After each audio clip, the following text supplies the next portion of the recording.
안녕하세요. 앤디북입니다.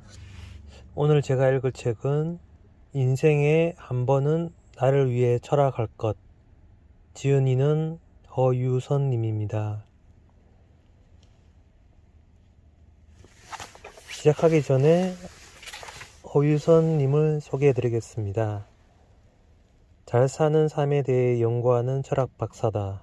동국대학교 철학과에서 칸트 철학을 전공하고 강의와 저술 작업을 통해 철학하다의 재미와 의미를 안내하고 있다.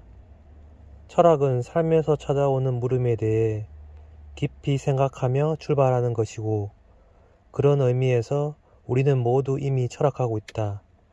철학자의 낯선 말은 사실 우리가 일상에서 묻는 물음에 관한 대답이다.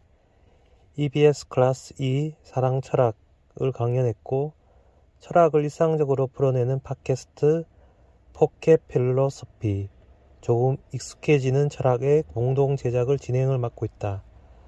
저서로는 나는 너와의 연애를 후회한다. 소크라테스 시 나는 잘 살고 있는 걸까요? 가 있다. 먼저 들어가는 말을 읽어보도록 하겠습니다. 학교에서 철학 수업을 들으면 좋았던 것 중 하나는 오늘까지 이름을 남기는 대단한 철학자들이 그런 종류의 고민을 아주 진지하게 다루었다는 사실이었다. 나도 뭔지를 잘 모르겠고 명확하게 선택할 수도 시원시원하게 다음으로 나아갈 수도 없는 고민은 사실 사람들에게 말하기가 꺼려진다. 말하면 말할수록 수렁에 빠지는 기분이 들고 해결할 수 없는 이야기로 분위기를 가라앉히는 것 같기 때문이다. 무엇보다 이런 고민을 계속 안고 있는 채로 넘어가지 못하는 나 자신이 잘못된 것 같은 기분이 든다. 나만 잘하면 되는데 내가 부족해서 계속 이런 이야기를 하게 되는 것은 아닐까? 왜 말할수록 더 답답하지? 내가 엄살을 부리는 걸까? 그러나 철학에서는 바로 그런 물음이 해답을 찾아 나가야 하는 주제이고, 인간이라면 누구나 던질 수밖에 없는 물음이라는 점을 인정한다. 고민을 한다는 것은 말하자면 인생에 질문이 있다는 뜻이고, 그 질문이 계속 나를 붙잡고 생각하기를 요청한다는 신호다. 누구에게나 처음인 인생을 어떻게 질문 없이 넘어갈 수 있겠는가?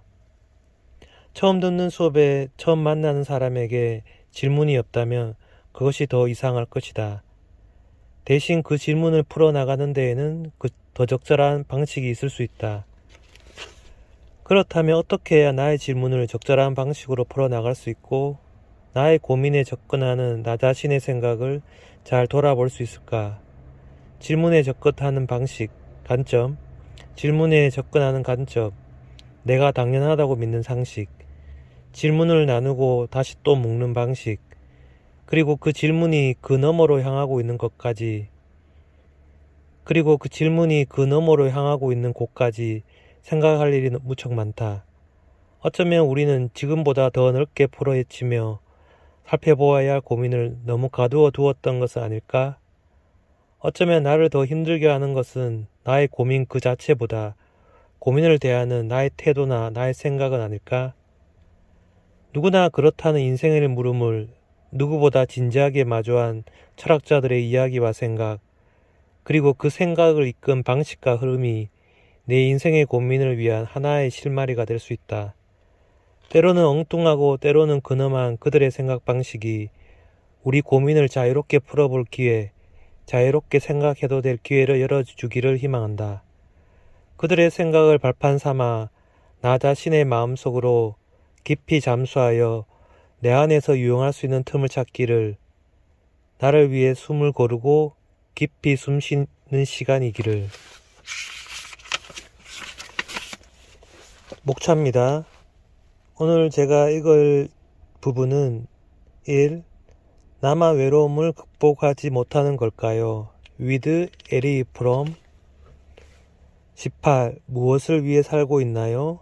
With 소크라테스와 철학자들.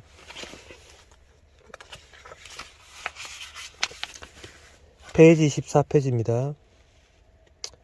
흔히 인간은 누구나 외로우니 별달리 이상하게 여기지 말고 받아들이라 하지요.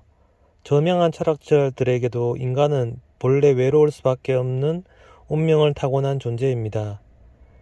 저서 사랑의 저서로 유명한 20세기 철학자 에리 프롬은 외로움이 우리의 삶의 필수 요소라고 말합니다. 태어난 이상 외로움은 뗄래야 뗄 수 없이 삶에 따라 붙는다는 것이지요. 어려운 말로 실존적 고독이라고 하는데요. 이처럼 태어난 순간부터 사는 내내 동반되는 외로움이란 어떤 것일까요? 프롬의 이야기를 다시 풀어보자면 이런 의미입니다. 나의 인생은 오직 나만의 것이라는 뜻에서 우리는 철저히 혼자인 삶을 산다는 것이지요. 내 삶은 나만이 직접 경험할 수 있습니다. 누가 나를 대신하여 살아주고 나를 대신하여 죽어주지 않습니다. 아니, 그럴 마음이 굴뚝 같아도 도저히 그럴 수 없죠. 누군가가 나를 위해 목숨을 내어놓을 수도 있어도 내가 죽을 때 나처럼 느낄 수는 없습니다. 아무리 가깝고 아무리 애정한다고 할지라도 살아가면서 나와 똑같은 체험을 똑같은 방식으로 함께 경험할 수 있는 사람은 없으니까요.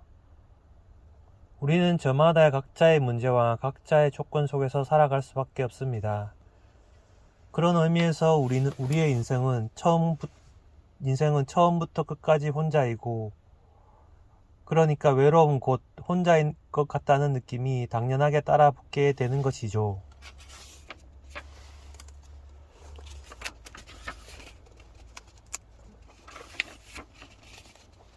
프롬은 대신 좋은 연결 방법으로 창작과 사랑을 추천합니다. 창작은 사물과의 연결관계를 만드는 일이고 사랑은 사람과의 연결관계를 만드는 일입니다. 이들은 너무 자극적이지도 일시적이지도 않고 나를 지우지도 않습니다. 오히려 나를 활성화하지요. 창작과 사랑의 공통점은 바로 내가 나 자신의 힘을 발휘하며 연결을 만들어가는 활동이거든요.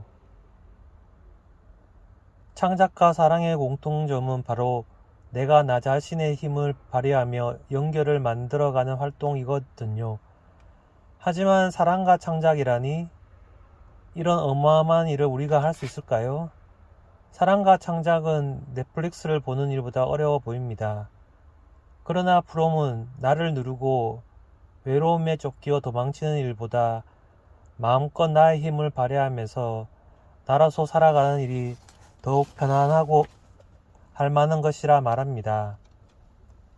프롬의 사랑은 우리가 익히 알고 있는 연인 간의 사랑만을 뜻하는 것이 아닙니다. 연결감, 소속감을 느낄 수 있다면 그 대상은 반드시 연인이 아니어도 좋고, 무엇보다 프롬은 나와 이 세계와의 연결감을 강조하기 때문입니다.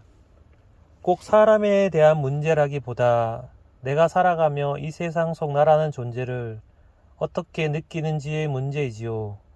그래서 프롬은 사랑이란 세계에 대한 태도라고 이야기합니다. 앞서 창작을 말한 것처럼 외로움을 벗어나는 길이 꼭 연애에만 있는 것은 아니라는 말이지요.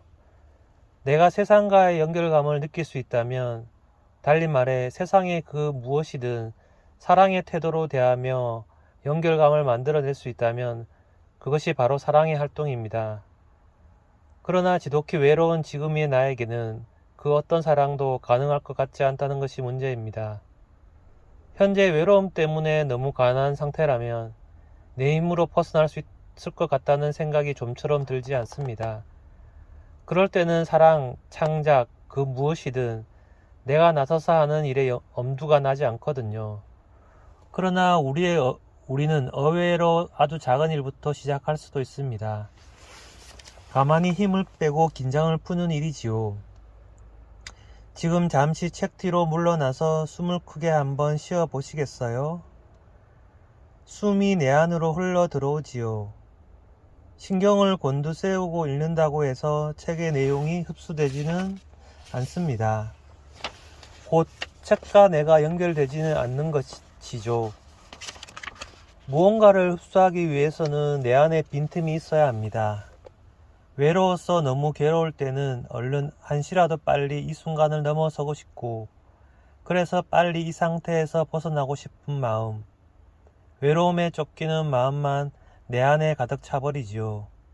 이 외로움을 달래줄 다른 무언가를 계속 찾고 있는 중인 것 같지만 실제로는 그 외로움에 엄청나게 집중하고 있는 상태입니다. 다른 것과 잘 연결되려면 다른 것으로 시선을 돌리고 그것과의 연결에 나의 힘을 쏟아야 하는데 그렇지 못하는 것이죠. 힘을 쓰기는 쓰는데 다른 것과의 연결을 만드는 활동이 아니라 외로움에 쫓기며 도망치는 고생 중인 셈입니다.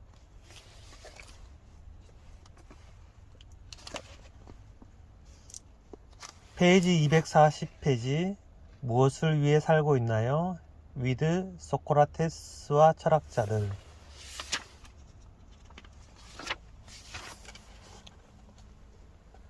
특히 나에게는 너무 어렵고 고되고 많은 시간과 수고를 필요하는 일이었는데 그 일이 성취되고 난 이후에 성취감은커녕 오히려 허탈한 마음이 더 클 때가 있었지요. 한 가지 목표를 이루었다는 것 혹은 한 가지 과제를 해내는 것이 내 삶을 크게 변화시킨다는 뜻은 아니더라고요.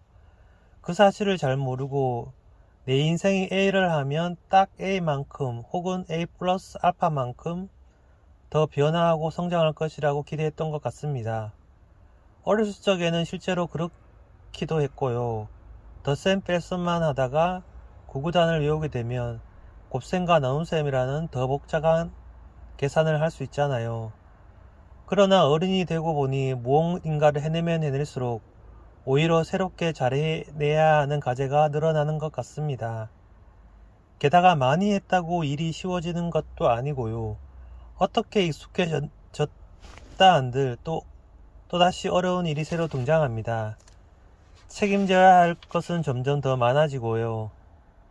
처음에는 하나의 목표, 눈앞의 목표만 생각하면 됐는데 이제는 그렇게 생각하는 일이 불가능해지는 것이지요. 목표를 이뤄도 고민하고 애써야 하는 것이 줄어들기는커녕 늘어나니까요. 이제는 열심히 하면 잘 될 거야. 오늘보다는 내일이 더 나을 거야. 하고 막연하고 단순하게 생각할 수 없는 단계에 들어선 것이겠지요. 중략. 고대 그리스 철학자 아리스토텔레스는 우리 삶의 작은 목표를 계속 따라가다 보면 결국 인생의 궁극 목적인 행복에 도달한다고 말합니다. 왜 성적을 잘 받고 싶어 하는가? 왜 그 사람과 만나고 싶어 하는가? 왜 관심 받고 싶은가? 왜 업무를 잘하고 싶은가? 사람마다 구체적인 목표와 성취 기준은 저마다 다르지만 왜를 계속 묻다 보면 행복하고 싶어서라는 답변에 도착하게 된다고요.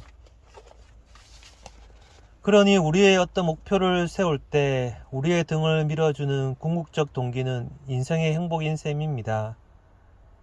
이렇게 생각하면 내가 지금 어역이 없고 어떤 목표를 세우면 좋을지 혼란스럽다는 것은 어쩌면 나의 지금 이 상태, 내가 지금 걷고 있는 이 길, 나의 단기 혹은 중장기 목표가 인생의 궁극 목적인 행복에 부합하지 않는다는 신호일지도 있지요.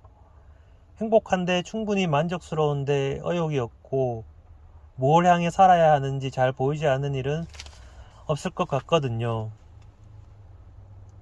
하지만 아리스토텔레스의 행복론은 조금 특이합니다.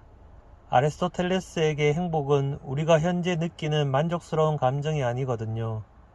지금 느끼는 기쁨, 즐거움, 흥미진진함, 설렘 이런 것은 아리스토텔레스의 행복에 크게 중요한 요소가 아닙니다. 순간의 감정은 얼마든지 오르락 내리락 할 수 있으니까요. 우리에게 필요한 것은 순간의 만족이 아니라 연속적인 인생 전체에 대한 만족감입니다. 인생은 숏폼 콘텐츠가 아니라 장대한 연속극이기 때문입니다. 그래서 아리스토텔레스는 행복을 고대 그리스어로 에우다이모니아라고 부릅니다. 그 말의 뜻은 순간의 만족감, 즐거움이 아닌 지극히 복된 삶에 더 가깝습니다. 행복은 자신의 삶 전반에 대한 긍정적 평가와 그에 대한 확신입니다. 오, 나 정말 잘 살았네? 라는 생각이 드는 거예요. 어쩌면 우리가 찾는 인생의 목적지가 바로 이것 아닐까요? 지금 우리는 내가 잘 살고 있는지를 대답하기가 어려워서 힘든 거잖아요. 중략.